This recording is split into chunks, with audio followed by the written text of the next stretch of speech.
start. I want to thank everyone for being here tonight. I'm really excited. I think I'm more excited to be over here because I feel like a Vegas DJ over here playing Hakkasan or something like that. Not making $100,000 a night, but I'm working on it. Andy, if you're listening. I want to thank all of you guys for being here. I especially want to thank Porcelanosa for taking such a big chance on this event and putting together one of the most incredible panels that I've ever seen. So how cool is that? My name is Glenn Houseman. I serve as editor-at-large with Hotel Management, but I also do the No Vacancy podcast every week, talking to some of the biggest personalities in the hospitality business, and I host something called Here to Stay TV as well. I want to thank the folks at BUNNYFiSH Studios very much for being here, participating, and offering up this really cool, awesome space today. So let's hear it for those guys. And then, of course, I don't want to miss Nick May, the Chaise Lounge podcast as a sponsor. That's Nick over there. Be sure you tune in. If you're going to listen to Nick's show, please listen to mine as well. You know, can't help with the shameless plugs. And I do want to thank all the great folks at Hotel Management who are here. Jenna, over there, Jenna Tessa Fox. Let's hear it for her. So we got a lot of guys up here, and I have photographs as well to try to weave in here. And what I've done is I've picked out some select shots, and I'm going to try to, you know, instead of doing the DJ with music, I'll DJ with the photographs. We'll see how this works. Let me introduce everybody really quickly, and we'll jump right into it. Right here to my immediate left, we have Leo Eskenazi, Senior Director of Design, Latin America and Caribbean with Hilton. Thank you, sir. Excellent. Sorry, don't be shy. I guess I should say hold the applause to the end, but, you know, whatever. David Bode, I didn't ask you. Bode. David Bowd. He's the Chief Executive of Salt Hotels and also with West Elm Hotels as a developer and advisor. So here for him. Woo. And next to David, we have Mario Bellestrazi, VP of America's Design Services with Hyatt Hotels. Woo. There you go. Then Mr. Kevin O'Shea, Creative Director with Salt Hotels. Linda Lasarica, Senior Director of Lifestyle Full Service Brands, Global Design Americas, Marriott International, and the world's longest title. Let's hear it for her. Nicely done. I feel like I could just say as my mantra, Lasarica. Lasarica. Yes. I love that name. It's great. And not on my list, but Mr. Gary Steffen over here. He's the VP and Global Head. Canopy, I'm sorry you came on last, but we are so thrilled to have him. Yeah, let's hear it for Gary. Woo! And of course, we got the BUNNYFiSH folks, two principals. We got Tina Wickman, first of all. And Mr. Craig Sean Palacios. Excellent. So, wow, I cannot believe I have all of you folks up here. This is pretty exciting stuff for me. I don't even know where to start. Gary, I'm going to start with you because you made eye contact with me. Bad choice. Never do that. So, you know, Canopy Hotels, I really find it interesting what you guys are doing over there. So just one slide I have here. You've opened in Reykjavik. You've got a lot of other properties coming. Why this brand? Why now? How's it different? And why is it so important for Hilton? Well, first of all, answer it in 20 seconds. I want to do a shout out to Kaisha, who's in the audience, Cross and Sawyer, for creating that amazing design. Woo! So we opened in Reykjavik in July of last year, the 101 neighborhood. The next hotel will be the Wharf, which is in DC along the Potomac River. Why now? What's so relevant about it is the fact that this is, everybody says neighborhood, but we really embrace the neighborhood. So, for example, the photo you're looking at up there right now is about what was the heritage of the Wharf, using those materials, bringing that to life. That'll carry through all elements from the coffee to the local beers, the local food and drink, the local art. So that'll carry through all elements, and the Wharf is brought to life in a very contemporary way. We think there's a huge segment, and growing, of people who are looking for these very unique experiences where the hotel will tell the story of the neighborhood. Right. Excellent. Makes a lot of sense. So, Kevin, I know that you folks over there are also very focused on, you know, the neighborhood kind of feel of the place. Why do you think this is a trend that's so happening? Let me bring up a picture of you guys as well. I think this is a pretty interesting, unique, and not something I would typically associate with a hotel product. Yeah, so for us, I mean, we're in much smaller markets, and markets that are very underserved by design hotels. And so for us, it's been about, you know, the traveler not compromising when they are going to these other areas. And so it's about, you know, just because you're going to Cape Cod for vacation, you can still have these incredible experiences. I think it's about the local is being a good community partner. And so the hotels for us are about not just serving our guests, but also serving the community in different community initiatives that we're doing. In Asbury Park, you know, we have a pet fee, and that serves the local no-kill shelter, and she made $6,000 last year. She's never made that amount of money before, and so that's changed her world, and in that it changes, you know, the entire fabric of sort of what we're doing. Right. Excellent. David, let me follow up with you on that. Why smaller markets? It seems like a lot of the major companies love those big cities. You're not really focused on that. What's the advantage? I think the advantage is we're able to be truly authentic, and we're not, you know, often we're the first design-led or boutique or lifestyle hotel in a market. And it enables us to really just be super creative. And what other people, what you're not able to be as much in larger cities. I think Asbury Park. Why is that? Well, because I think the competition in a large city is so vast. When you're planning and developing a hotel, you have to take into consideration the competitors as much as you do the neighborhood and the environment you're in. Whereas when we did Asbury Park, it was all about the environment we were in. There'd been no new hotels in 50 years. And this was an opportunity to create something new, something different, something local, something authentic, but something that was going to really change the neighborhood as well. How do you think they change the neighborhoods as well? Is it just because they haven't had that injection of great design and experience in decades? That for sure, but I think it's also about how you bring for Asbury Park, we needed 120 staff, and we launched a hospitality school to develop the local talent. I think hospitality is one of the few industries that most people in this room will agree that you don't need a super high level of education. You can come into it at a different point in your life. And so with the neighborhood, to me, is also about the employees that you're employing. Who better than to tell you what the best bar in Asbury Park is than somebody who's lived there for 30, 40 years. Right. So that's a little bit better than Yelp then. A little bit. Yeah. Excellent.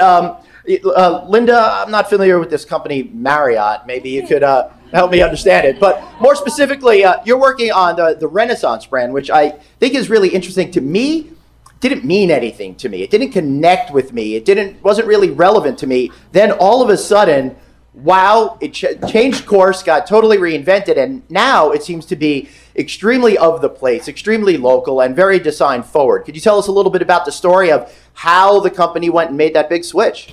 Well, the impetus of that obviously was Tina Edmondson. When she came on board with Marriott, it was her baby, really, to turn around Renaissance, and she picked that brand to be Marriott's first lifestyle.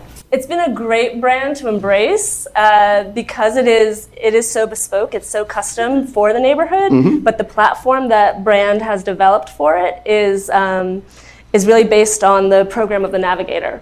And to the same point of having somebody that is the heart of the local, that's what it's all about. So what is the Navigator program for folks that don't know?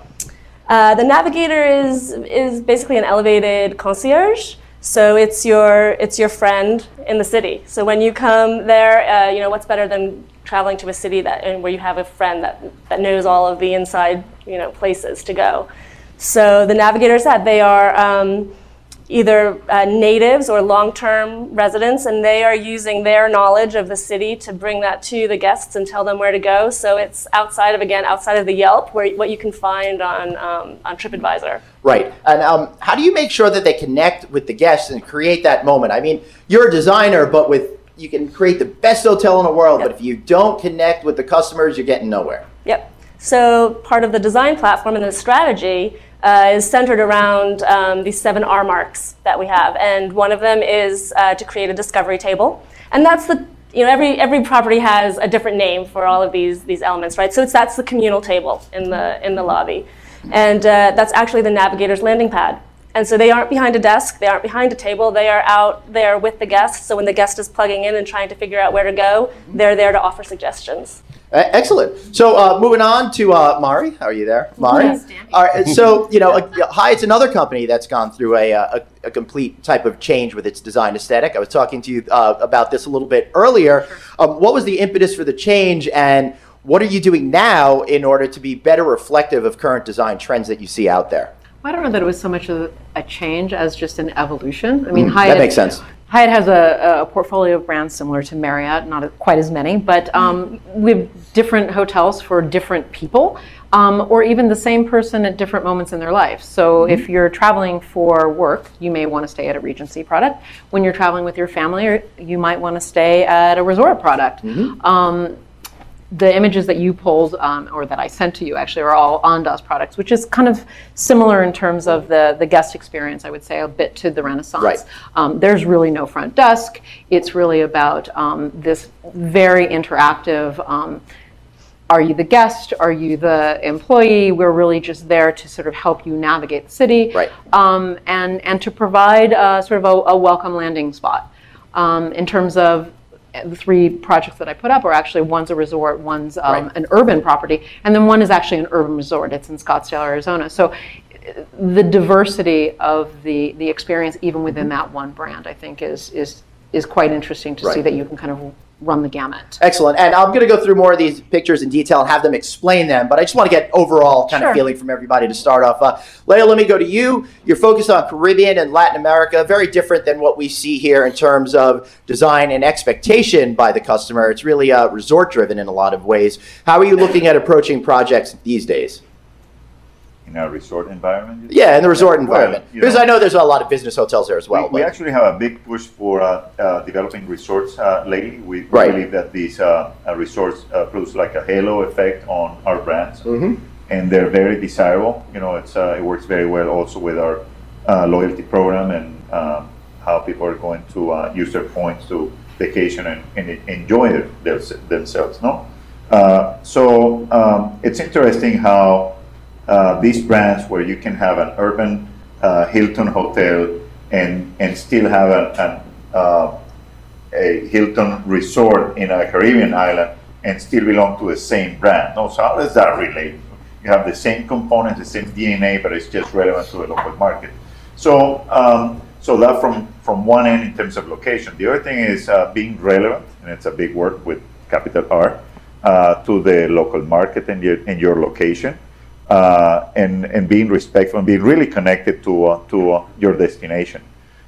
So in Latin America, we have really focused on being local, being a great representative of the local market and having that local flavor. So if you go into Hilton Aruba, so it's going to be the Hilton of Aruba. So different than Barbados and different than many other locations. Yeah, I love that word, relevant. Tina, I want to ask you and Craig Sean over there. What I find amazing is downtown Las Vegas used to be the place to hang out, right? The 50s and 60s, it was really cool, it was really awesome, and then it got really sad and depressing as all the action moved to a different part of the Strip. I felt like about 5-6 years ago when Derek Stevens came in and bought the Golden Gate and then created the D, which opened 5 years ago, and then more importantly, Tony Hsieh, the entrepreneur behind Zappos that made a boatload of money, he decided he needs to transform downtown Las Vegas, and he brought you folks on board. I think they'd be really interested to hear a little bit more about that story and how it's resonating with the local community. You want me to go? Go for it. All right, I'll go. Can you guys hear me? I don't know what I'm talking about. Okay. So thank you. At the level that the rest of our esteemed panel are at is very global, and I think what we're going to talk about is something that's much more localized in terms of a particular community that has been affected amazingly over the last few years. So the quick elevator speech is Tony came downtown, he established his Zappos headquarters downtown Las Vegas, and instead of creating an insular campus where he provided all of the amenities for his employees, and I say Rob is in the audience, and Rob worked with Tony on the Zappos headquarters, and he's a friend of ours, he actually decided to create an external campus. And it supplied our community, our local community, with something really be excited about, because we love our visitors, but as locals, we don't really go to the Strip that much. We don't engage in a lot of what people come to visit us for. And now that they're charging for parking, I don't think you'll be going there as much as before. No, That changed so in part and parcel with that, we became friends with Tony, and we started working with him on redeveloping this blighted area. And this area 5-6 years ago is not a place you want to walk around. You might also be questioning that about our building, but we're pioneering east, so bear with BUNNYFiSH. So long story short is we did about 40 projects with Tony, and we were able to bring, through hospitality interventions, which is what I wanted to kind of focus on as part of this panel, a way to create community for the people who live here, the people who work here, the people who want to play here, and of course our guests. And I think we've been able to do that through a series of nodes throughout downtown. Just a real quick analogy before I pass back to you, Glenn, is that a lot of times, if you look like the Ace Motel model, which is amazing, they start somewhere and then they create these like concentric circles that radiate out, that create these economies in the sense of whatever that is. And what we did with Tony was we created nodes that were independent, that all created connections where infill happened between those nodes. And in a smaller area like downtown Las Vegas, that's possible. So that was kind of the big picture of what we've been doing. Right, so Craig, John, tell me a little bit about what your experience has been like helping to participate in revitalizing a neighborhood and then seeing so many people enjoying it, loving it. And honestly, I used to not want to come downtown. I thought it was a little hokey, but I cannot come to Las Vegas without wanting to hang out downtown every single time I'm here. Yeah, I mean, you know, it's the coolest. We, you know, we're very lucky in some of the projects we did. But it's awesome. You get a guy that comes in. So we were friends with Tony, and then Tina and I sort of escaped an American Institute of Architects event one night and went over to the bar, and Tony was at the bar, and Tony's like, "Hey, can I talk to you about something?" And he rolled out this little piece of paper, and he had a project that he was working on, and he's like, "This is like the 8th or 9th version, and my architect can't get it. Would you guys consider helping?" So, you know, within 48 hours, we were like on the phone with his people and signing contracts, and we started this project. And it was a great project. It was the Inspire Theater, which is this image right here. And it's this grouping of, he wanted to create a place where you could eat, you could drink, you could have coffee, but most importantly, you'll like run into other people. That was hands down like the whole purpose of this, is where people will meet people. But, you know, to the point of, you know, what it's like. So we had a project that dragged on a little longer than we expected. And then suddenly somebody had the idea to have it open for Tony's birthday, which was way before it was going to be open. So, you know, our architects are there on ladders, cleaning windows and removing things. And we show up for his 30th birthday. And Tony walks in with like a blonde on this arm, a brunette on this arm. And he's like, "Hey, there's my architect." And I look up, and on the air conditioning duct, one of the workers had left a full Gatorade without the top. So this is what life with Tony's like. So a little bit different than you, Leo. You don't, you're not living that kind of life. We're wearing red shirts. Right? That Hendrix on there? Yeah. Absolutely. I love it. I was trying to get an afro today. I didn't get it. Right. All right, so tell me a little bit about a really cool project that you're working on right now in the Caribbean, and how you really feel that it's reflective of what's going on in terms of being relevant. Well, first of all, the Caribbean is hot. And as I told you before, it's not hot only in terms of degrees Celsius or Fahrenheit. It's really hot because things are happening there. Part of the natural cycle. But we're creating great destination resorts. Yep. Where it's really a place for people to spend some real good time and fun time and enjoy themselves. Whether you're going for business, which people do for these resorts, you know, in conventions and so on, or with couples or families as well. And I know all those three aspects, you know, from my family, right, and how I travel for business and so on. So we're really connecting to the location and being true and honest to where we are, and taking the juice from and inspiration from that location. What does being honest mean? You know, being honest means really playing with the elements you have and taking that as an inspiration, making the best of what that is, and not trying to impose something into that specific location, right? And then you become an alien. Right, that makes a lot of sense to me because I feel like up until this design renaissance that's happened over the last 10 or 15 years, it was the same look everywhere, and that was really forcing something on a location as opposed to the location determining the focus of a property, right? Yeah. Talking about weather, talking about climate, location, understanding how people live in there. So all of that comes into play in our design. Yeah. All right, let's look at some of these photos. Mari, let's start with you. What are we looking at over? That's Mayacoba. So this is in Cancun, essentially. And it is a massive, I couldn't even tell you how many acre property it is, with a wide swath of beach. And the Andes brand is an interesting brand because it's a design-driven brand, probably in a less sort of localized way. Right. I think it incorporates local aspects, but it's really for a sophisticated international traveler that's looking for sort of a high level of design with local touches. And then the more localization actually doesn't really come from the design, it comes from the programming. Right. So it really comes from the food and beverage programming, it comes from the small things like, the bicycles that we leave outside for folks to wander around this massive property. It's also partnering with locals to come in, so we will do like a local artist series where we'll have a salon where people will come in and talk about local craft or local artistic movements. So that's how we sort of bring in that local aspect, but it's not about this sort of artisanal craft experience. Oh, well, I lived in Brooklyn for a lot of years, and it was all about craft and artisanal type of stuff. And I was also a neighborhood pioneer, but in my case, it wasn't as cool as being down here. Not a good place, but okay. So how do you make sure that design remains the backdrop, sets the stage, and doesn't overtake the entire property and distract from everything that's going around in a place like Mayacoba? Restraint. Right? I mean, you just have to be a good editor. Right. I think it's fine to have a million ideas, but at a certain point you have to then narrow it all down to a narrative. Right. And that narrative can be both a written narrative, but it's a visual narrative.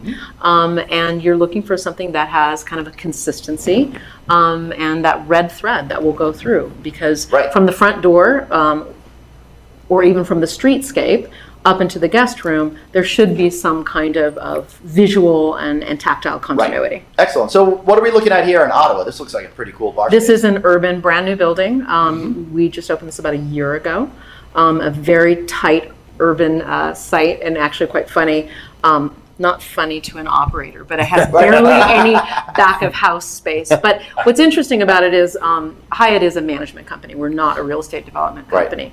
And so we tend to focus quite a bit on what the guest doesn't see. And this was challenging internally because we had so little space to give to the back of house. And it's actually become now a model for us. And I know this doesn't sound very interesting, back of house, but it talks about sort of the efficiency. It talks about being able to sort of sleeve into a different context where we just don't have that amount of space. Right. And making it work. Right. Excellent. This is beautiful, beautiful stuff. Here's a breakfast area? Yeah. Yeah. Awesome. Scottsdale, very different kind of look, very different kind of appeal. This is a really interesting project. It's my favorite of the three. This is adaptive reuse. So the building you're looking at now is actually a brand new building. But the site was the site of like a 1970s motel with these small buildings that had a sort of 2 to 3 units per building. And Scottsdale has a very deep history with the arts and artistic collectives. And so the concept for the hotel was, what would an artist collective it's a very mid-century design, you can see. It was inspired by Alexander Gerard and also again sort of local influences in terms of pattern and texture and craft to a degree. But we ended up actually partnering with an actual artist collective, which was very interesting. And so they come in and they really bring it to life with us in terms of this artist series, in terms of doing these salons with our guests. So they get to hang out with the locals and not simply our employees, but actual working artists. Awesome. So that sounds like fun. Let's move over to the guys over at Salt. Take a look at this. What are we looking at here? Either one of you? Yeah, so this is Eben House in Provincetown. This is sort of our more luxury product there. This was really inspired by the main, it's a collection of buildings, but the main structure is this incredible 1776 federal brick house. It's one of the 3 surviving colonial brick homes in town, completely intact, all of the original flooring and detailing. So the interiors for this were really inspired about sort of that kind of, what were those sort of federal moments happening, and how can we recreate them in a way that feels fresh and modern, but still give people that really authentic Cape Cod experience. My whole thing on the Cape has been about people coming and experiencing that, and not having, you know, of recent, a lot of people on the Cape are sort of tearing out these historic buildings and just doing very modern interventions in them. And to me, I think when people want to travel there, you want to feel these beautiful historic buildings. And so we sort of try to have as light of a touch as possible when it comes to renovations and the architecture, and keep the interiors very simple. This is Salt House, which is also this is our first project. And again, this was about celebrating summer. This was about celebrating the kind of classic Cape Cod cottage, and giving people this opportunity to just feel light, bright, airy, beachy. Yeah, it feels very open. Yeah, it's this. Yeah, and this obviously is like an incredible space in that building. This is the loft suite, which is probably one of the most popular things. This is the breakfast room at Salt House. This is our space of coming together and congregating in the morning. We went to really disrupt the kind of B&B model here, and this was about changing the B&B breakfast. So gone are the boiled eggs and the boxes of Lucky Charms, and instead we do really rustic. I'm offended as someone who likes Lucky Charms. You know, they are magically delicious. Yeah, they are magically delicious. So are seasonal, rustic, handmade breakfasts. So what's this over here? This is our latest thing. So we're now doing, we've moved into the retail space, and we have retail concepts on Shelter Island. This is our brand new brick and mortar store in Provincetown that we just opened 3 weeks ago. This is the first retail space that's not associated with the hotels in terms of not being attached to a hotel. But this is an opportunity for us to work with really incredible artisans. Many of them have never been in a retail environment before, so it's a lot of really cool, unique product. And for us, it's a great kind of brand extension for our guests that are staying in the hotels. They can go to the shop, they can buy things that are in our properties, but also experience kind of this whole crazy world that we've curated. And then in P-Town in particular, we're now capturing all the people that are walking down the street, and we can talk about the hotels.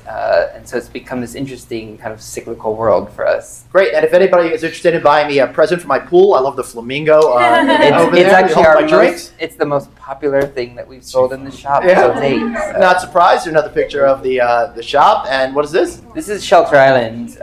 So this is an incredible purpose-built Victorian hotel, 1870.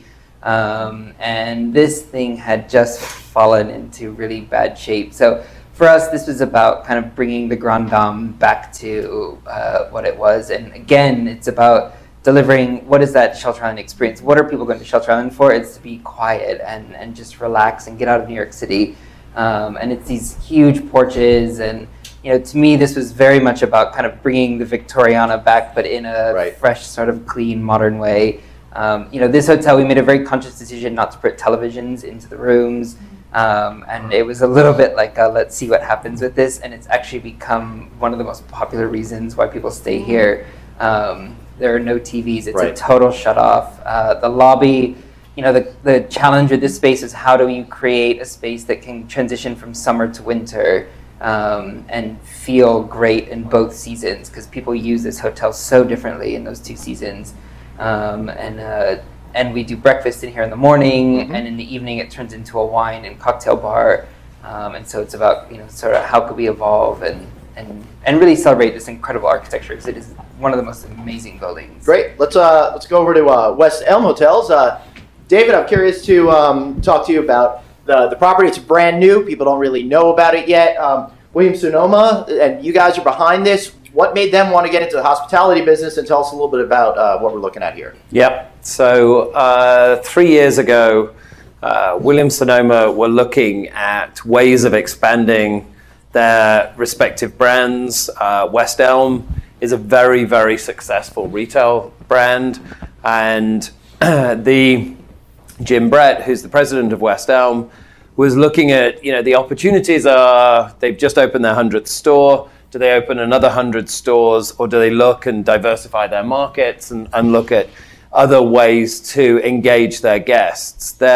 One of their major strengths has always been the West Elm retail stores are very, very locally connected. None of them are the same. The Miami store versus the Dumbo store are two completely different stores. And so we were introduced a couple of years ago and started a discussion to create a hotel brand. One of the things that I think West Elm were particularly smart about was not playing hotelier. We need to go into a venture agreement with a hotelier, and so that was how I and some colleagues were involved of coming together, the longest joint venture Williams-Sonoma has ever jumped into. And so for the last 2 years, and very, very quietly, we have been developing a hotel brand. What you're seeing in the images here are 3 model rooms that we built in a really dingy warehouse in Industry City, Brooklyn. And these are indicative of the style that that West Elm Hotels will be. West Elm Hotels will be very, very connected to the neighborhood, so no 2 hotels will be the same. And no hotels will look like this, quite frankly. Right. They're all, it's more for inspiration. This is to sort of show our future partners and partners, this is sort of what we're doing. The hotels are everything we started 2 years ago was, first and foremost, was being a guest-centric company. Mm-hmm. And so we sat and said, everything has to work from a guest perspective. And so from my background of almost 20 years in the boutique hotel world, has often gone in hotels as nightclubs or hotels as nightclubs, as design elements, and really focused away from the guest experience. And so with West Elm, it was all about bringing that back to creating something that purely puts the guest in the middle of every single thing we do. And so the brand, we have 5 hotels under development now. Wow. The first hotel will be Detroit, opening at the end of 2018. Next week, we'll be announcing our 6th property. But we are also looking at very interesting markets where I think often design hotels haven't existed, and that being Detroit, Savannah, Minneapolis, Indianapolis, Charlotte, and then the 6th one to be announced. But areas that have really emerging, interesting communities that we're bringing into the hotel as well. Excellent. I'm going to guess everything will be for sale as well. Not everything, and it's not all West Elm either.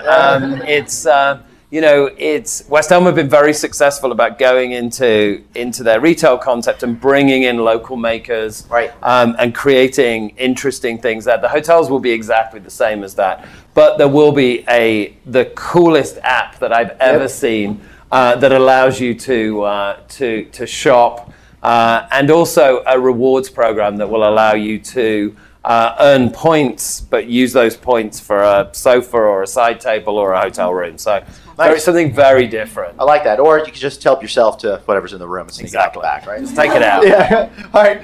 Gary, I don't know if Leo, you can participate in this part of it also, but feel free to jump in. I'd like to and probably set the stage a little bit for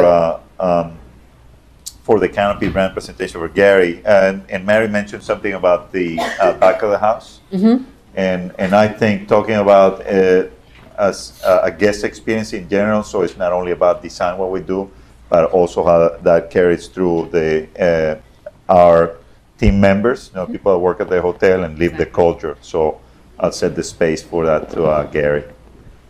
Great, Gary, stage is set. Well, that's Reykjavik. So it's, again, 101 neighborhood. It was the edgy part of Reykjavik, of all of 200,000 people that live there.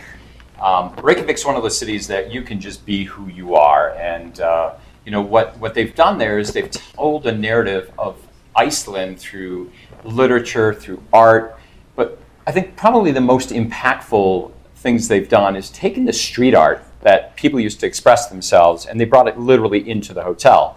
One of the glacier paintings that was on one of the buildings goes from the basement all the way to the rooftop on the 5th floor. And they've just really telling the story of that neighborhood through art and, of course, all of the elements. This next photo you're looking at is actually London City. So it's over on the east side, Aldgate neighborhood. And it really is just telling the story of the importance of the art. It used to be an area where money was printed. So a lot of the elements are going to take on that press kind of theme, especially the art wall. So really just telling the story of these neighborhoods through the design, throughout all of the elements. And that's just the guest room. We haven't seen the what we call the lobby is Canopy Central. We haven't seen that yet, but we're really that's going to be completely inspirational. Right. And as I mentioned earlier when I talked about this image, Kaisha and Cross and Sawyer, and taking those elements of the importance of the waterfront from its history to its current state, and just bringing in those elements through all of the design. Just great credits. You see the ropes, and you see the guest room. We've got in our guest rooms, we call them Just Right Room. Every one of the bedrooms will have a canopy, platform bed. Clever. And what Kaisha and team have done here is they've taken the underside of a pier, and so you actually see the wood holding up the top of the canopy, and really just taking that theme and just carrying through all of the elements of the guest experience. Right. So I love it. Yeah, here's more felt. Oh. Yeah, so this is in Baltimore, Harbor Point, which is an amazing development that Michael Beatty's doing up in Baltimore. Yeah, right, that whole area seems to be taking off now. And Fells Point, as a tourist, you don't know about Fells Point until you really start discovering Fells Point. I did as a college student. Yeah. I don't remember much from Fells Point, but I know how to get time. I mean, but that's the local feel. Yeah. And we're right next to that. So just the elements from Fells Point and the importance of the waterfront just carrying through the entire theme of the design. Right. And adaptive reuse, like Minneapolis Mill District. Love this building. I can't wait till this gets open. It was the Thresher building, which made farm machinery. And it's in the Mill District, which if you go up to that area, it's the gold, the gold medal flour and some of the milling, from the past. And taking those elements through with the beautiful exposed brick and wood and the great hardwood floors. And if you look at this canopy, we really love what DLR is doing in that one, because it's a weave pattern which still has the canopy, but you can see through that and see the beautiful exposed beams of the ceilings, 12, 13 foot high ceilings. So again, incredible interpretation from our designers working with owners and bringing their neighborhoods to life through all of the elements. Would you rather see an adaptive reuse building or from ground up construction? I can't answer that because I love all of them, right. But adaptive reuse starts with the story. Yeah. So if I could get half and half, that would be a thrill. But we've been very blessed in getting so many great new builds in great neighborhoods as well. And this is another new build you're looking at right here, which is in Dallas Uptown. And the importance of the streetcars, right. And going up McKinney Boulevard, and what they've done is they've just taken the old brick that was part of the whole the whole streetcar, and the inside of a streetcar look, and you can see the canopy in this one again, the inside of a streetcar. So the owners and designers are just really having a lot of fun bringing their neighborhoods to life through that theme that my colleagues have talked to, that design theme. And understanding the neighborhood right from the start, and then just telling that story. Excellent. I'd like to go on to Marriott. We're starting to get a little to the end. Tell us a little about what's going on in Montreal. All right. Well, these are some of our newer products with the Renaissance brand. All of the ones that I'm going to be talking about here are Renaissance. This is Montreal downtown, and the whole concept here was really pulling in the arts, music, and the art scene. They actually have, this is a new build property, so they really celebrated this sort of underground movement and swelling up from under the streets. They actually have like tunnels under the street, I guess. That's pretty cool. Yeah, so that's what the inspiration here was, really art-driven. What are we looking at here? Beautiful. Paris République. This is in the Marais district in Paris. Oh, gorgeous area. Yeah, beautiful, and it's really playing up that bohemian lifestyle there. So that's a very unique Does that property as hotel well. want to convert to a canopy?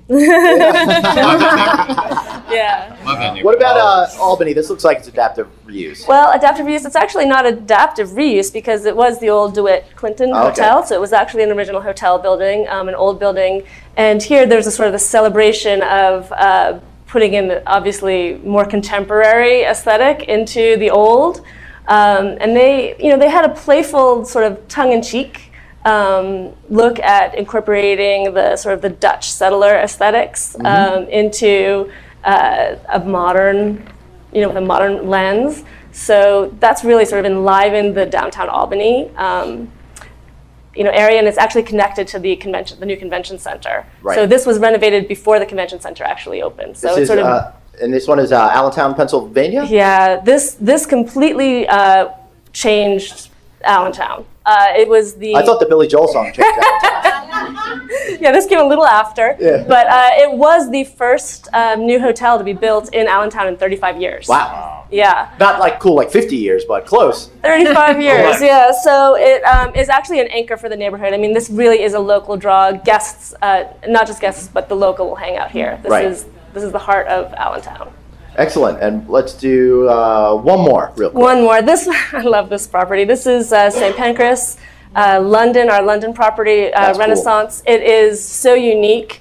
The beautiful thing about this one is this was King's Cross, really a blighted neighborhood. And when this property renovated, I mean, this is, all about the narrative, right? I mean, it looks like something out of Harry Potter. Right. Well, King's Cross, yeah, sure. Exactly. And the beautiful thing is that they have, this is the other image to the right is their bar, the booking room.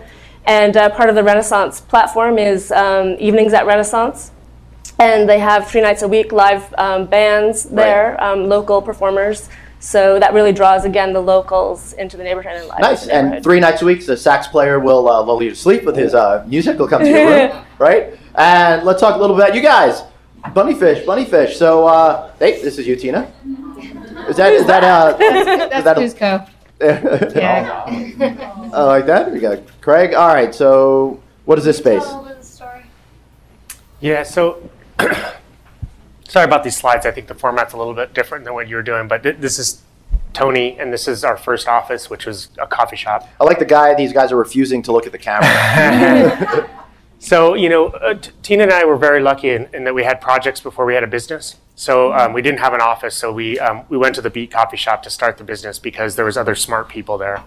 And rather than sit in our houses, we want to just be surrounded by cool people. And that's where we started. Will you hit the next one? And this is our first project that we did with Tony Shea and the Downtown Project. Yeah. This is I'm going to say this is a before. This is a before. Definitely before. It was an old 7-Eleven. Yeah. It was a 7-Eleven convenience store at the time that we became involved with the project. And then we transformed it into, if you can take a look at the next one, it was a 4,000 square foot single story building. And only the front, 1,000 square feet of it or so were being used as a convenience store, and it was just derelict. And we took that and we built a 3-story building inside of the walls of this building. So we basically, you could tear the walls down and the Inspire Theater would still be there. And when Tony asked us to do the project, it's very simple. He was like, I just want a cool place where people go and can meet each other. Like if I didn't know you and I was reading a magazine about underwater basket weaving and you wanted to ask me about that and we became friends, sort of like a very casual conversation like that. And then he was like, oh, and I want to have a 200 person theater and I want to have a coffee shop. And I want to have a rooftop bar and a butterfly farm and whatever, Exactly. And then he booked and left so what are we looking at response. here? Yeah. So this is the Wafer Bar, which is a very small, intimate bar, but there's 16-foot sound doors that open up into the Inspire Theater. So the theater can grow, or you can have 2 different events. Because of the way it was built, you can have music in both places and sort of not affect each other. Excellent. Old hotel. Yeah, this is the John E. Carson and John E. Carson, not Johnny Carson. And this one was a little bit different of a project for that group because by the time they got to this project, they realized like you can't do projects that don't make money. They have to make money. So this one was something very similar. It was a place where people would work and play, eat, but at the same time had to really, really work. So what we did is we took the 64-unit extended stay, men's only hotel. It was so gross. It's men's only. Of course it's gross. The rooms were 10 by 10, and they had a sink and a closet and a bed, and then the restrooms were down the hallway. So really quick, we would go in to do as-belts, and I'm like, sir, you need to put your pants on. Please, sir. This is not good. Sorry, hospitality people, but, you know, we're gritty down here. We had our office in that building up until about 3 or 4 months ago on the second floor. This is another sort of typical type of thing that we'd find ourselves involved with Tony Hsieh in the downtown project. Tina gets a call one day and says, can you come to this building that we've bought to help us pick out some paint? So Tina goes over there, and about 20 minutes later I get a phone call, and she's like, yeah, I need your help. You got to come down here. So I go to what used to be the Gold Spike Hotel and Casino, and the gambling machines are gone. And I'm like, oh, that'll never work. You can't take gambling machines out of a casino. You know, you just can't do it. But basically, it went from wanting to pick some paint colors to creating a big room that used to be a casino and fill it up with whatever you guys want. Just make sure people come here. So, you know, we were working at the Beat, which was the first of the photographs that was here, and a lot of people were. I mean, it was like full to capacity. A lot of people were coming up with ideas and businesses and doing stuff, but there wasn't anywhere for them to do it. So what we did at the Gold Spike here is we created this place where there's lots of opportunities to work, and this is a very familiar sort of look now, but this is 2011, and you could sit in a casual way, you could sit together, you could play pool or whatever, and it would, and then there was this big bar there because it used to be a casino, so we left the bar, and the bar would transition into, you know, afternoon drinks, late night drinks, and then it would become like this big party at nighttime. Well, you also have this incredible outdoor. You have this incredible outdoor space out back as well, right? Yeah. I got to go there one night. It was a ton of fun. They had like giant Jenga and you know, giant beer pong type of stuff, and it's just really fun and interesting and different and pretty awesome. So believe it or not, you got some West Elm stuff in there, huh? We did. There is West Elm stuff in there. Thank you. Glenn, can you scroll forward a couple, or are we out of time? Yeah, no, we are out of time. Everyone. I gotta wrap this bad boy up. There are people that have got to go on the 9 o'clock neon tour. I feel like this could have gone on for another hour, and it would have been really awesome. So normally I'd give everyone a chance to say thank you, but then that would take another 45 minutes. So let's just thank them. Give a big round of applause. How awesome is this? And I want to thank all of you for being here, and a huge round of applause for Porcelanosa and Andy Pennington over there. Thank you, guys.